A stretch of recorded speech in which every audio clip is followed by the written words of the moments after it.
In this kind of setup, there are two questions best to ask. Is that person the right one out of the 8 billion in the world?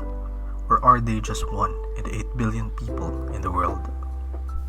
Have you been in the position where you do not know what is your relationship with someone due to a lack of label? Have you been contemplating what's next after this? Or in general, you do not know what you are doing in life and now with that person? To begin with, ayoko maging gender specific habang pinag-uusapan ito.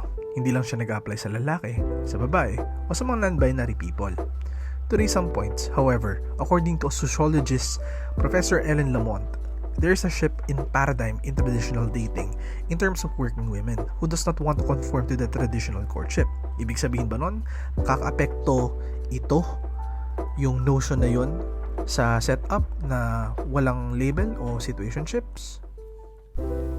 Kung mapapansin nyo, there are always ascribed gender roles and standards when it comes to courtship and dating.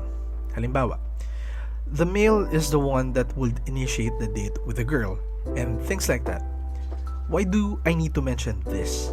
Because it might come as a factor if who later would end the situationship or who will say that you are already committed to each other. Even if we live in an egalitarian era where males and females are equal, there are still notions in our society where it is the female who will say if the guy should stop courting. This also has a relation to the social constructs as pointed out by Ásta in her book. Of course, with all due respect to us members of the LGBTQ+, we do not know, maybe in the community, it's the bottom who will decide in a different sense. Malay mo, yung Barbie top, siya magde-decide kung okay na ba. But based on my experience, when dating a guy, if there is a mutual understanding already and one said that you are committed and the other agreed, then you are now official. It's not like the traditional heteronormative thing where the female often gives the decision and the male who courts. In fact, according to another paper written by Professor Lamont, queers are challenging the heteronormative ways of dating. After separating those issues, I propose that we take a deep talk about dating in general, despite those barriers in our social constructs. Now, in Buddhist philosophy, there is this thing called the Four Noble Truths of Life. 1. All life is suffering. 2. The cause of suffering is tanha, clinging or craving attachment. 3. Suffering will cease when tanha has ceased. And 4. The way to end suffering is the Eightfold Path. Let's focus on the cause of suffering, which is craving attachment. Let me first establish that in Buddhism, love and attachments are two different things. Attachment and desire, for them, is something like you want to possess the other person and hold it as if that person is yours only, which chokes them. On the other hand, true love in Buddhist sense has very little to do with attachment and desire. Love doesn't hurt. Instead, it should be blissful experience that benefits all people involved.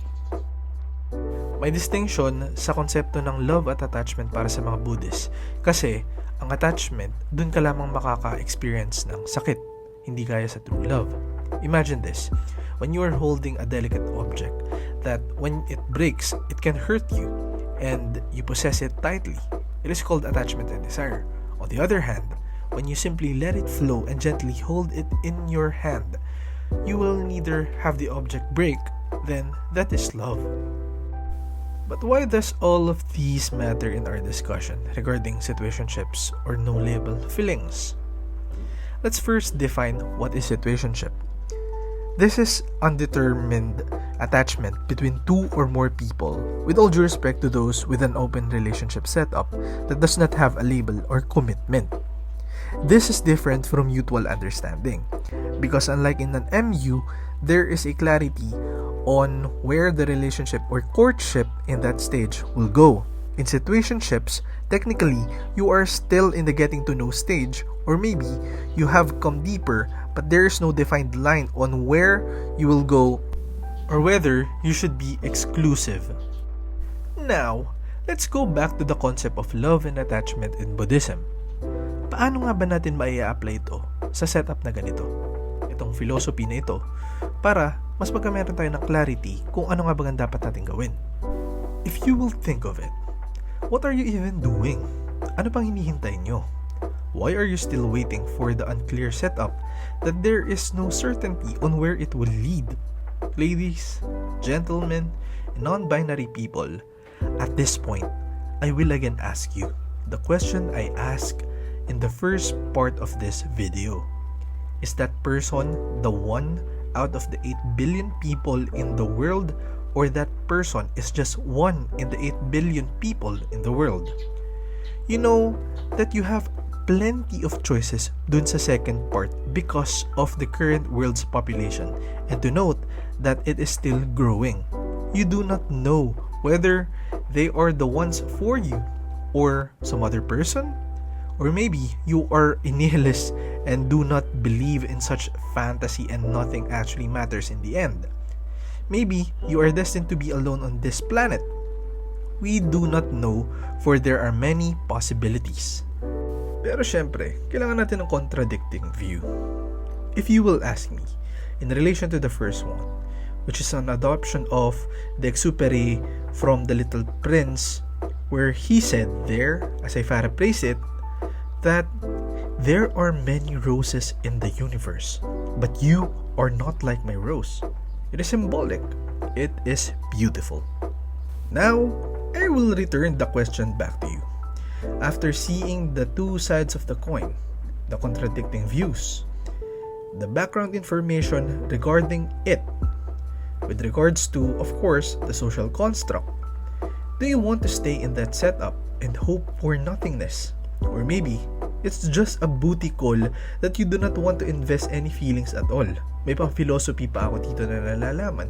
Yung pala, booty call lang naman pala yan. So, nasa sayo yan kung ano ang gagawin mo.